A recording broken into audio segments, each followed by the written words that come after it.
Am I the a-hole for telling my Sil I hope they lose their son? Okay, let's start with the basics. I'm a 31-year-old woman and my brother Cody, 38M, has a 3-year-old son with his girlfriend, Sarah, 41F. I wish I could say we had a warm, happy family dynamic, but nope. No love lost between me and Sarah. At all. And it's not some petty jealousy or sister-in-law drama either. This woman is, in my opinion, an unmitigated disaster. Now, Cody has his demons. For years, he struggled with addiction. He lost his first son to DCS about 8 years ago when that little boy was 3, same age as his current son now. My uncle and aunt stepped in and adopted him, and thank God for that, because that boy is thriving in ways he never would have under Cody's care back then. But the story doesn't end there. Because this time around, it's different. Cody hit rock bottom and reached for help. He's 6 months sober now and after a lot of fighting and testing, has been diagnosed with paranoid schizophrenia. He's been working closely with his psychiatrist on meds, in therapy, and making actual real effort. He got his current son tested, diagnosed as autistic, and immediately got him into ABA therapy. He's really trying to do right by his child this time. But Sarah? She hasn't changed a damn thing. She still uses. She still refuses to work. Her whole mantra is, I'm a strong, independent woman who deserves to be taken care of. Meanwhile, she contributes absolutely nothing to the household, financially, emotionally, or logistically. Cody's been the one running himself ragged, trying to hold things together while she plays the martyr and, honestly, drags him down every chance she gets. They're being evicted. Their car's been repossessed. Cody just lost the job he managed to land because, get this, Sarah would take the car in the mornings and vanish, leaving him stranded with no way to get their son to therapy or himself to work. And when I say vanish, I mean drive to the casino and gamble away their money, including their son's SSI disability check. They didn't even ask for help until things were already 2 months behind. It would have taken over $4,500 just to get them remotely stable. But it wasn't the money that made me angry, it was how Sarah handled it. She's been blowing up my phone and our mom's phone, blaming Cody entirely, guilt-tripping, manipulating, demanding. And in the same breath threatening to take their son and cut off contact from all of us, because it's all his fault.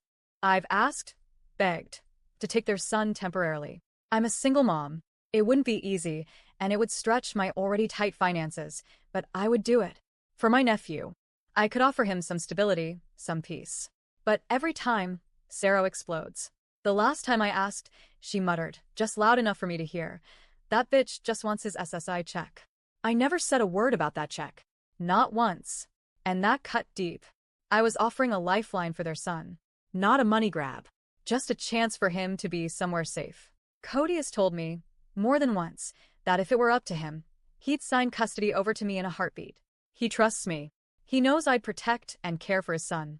But Sarah refuses. And now she's threatening to run away with their son if anyone pushes too hard. Then a few nights ago, Sarah texts me begging for money for a hotel room. I didn't have it. But again, I offered to take my nephew instead.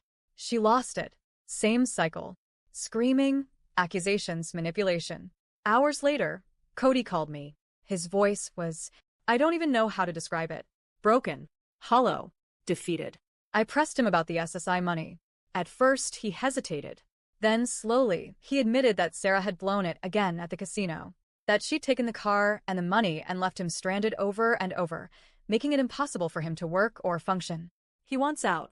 He wants to come back to our home state with his son. But he has old drug-related warrants here, and he knows if he shows up, Sarah will weaponize the system and make sure he's arrested, and then she'd get full custody of their son again. As I'm trying to calm him down, I hear a commotion on the phone, shouting, fumbling. Then Sarah grabs the phone and starts yelling at me again. Why won't you help us? Why are you letting us suffer? And that's when I snapped. I told her I hope DCS takes their son away from her. That maybe it's the only way he has a shot at a real life. That no judge in their right mind would hand a child over to a homeless, unemployed drug addict. That if she lost him, maybe she'd finally have nothing left to use to control my brother. Silence. Then I hear Cody say, quietly, that's fucked up, sis. Click. She hung up. But that wasn't the end of it. Now she's spreading some twisted version of our conversation across the family. People I haven't heard from in months are crawling out of the woodwork to tell me I'm heartless. That I went too far. That I'm no better than she is. And I'm left here wondering, did I go too far? Am I an asshole for saying out loud what maybe no one else has the guts to say? Or am I just someone who loves her nephew enough to say, enough is enough? Because this little boy didn't ask to be born into chaos. He didn't ask for parents fighting addiction and mental illness and poverty. He deserves more than being used as a pawn. And maybe I was cruel with my words, but honestly, I feel like kindness hasn't gotten me anywhere either.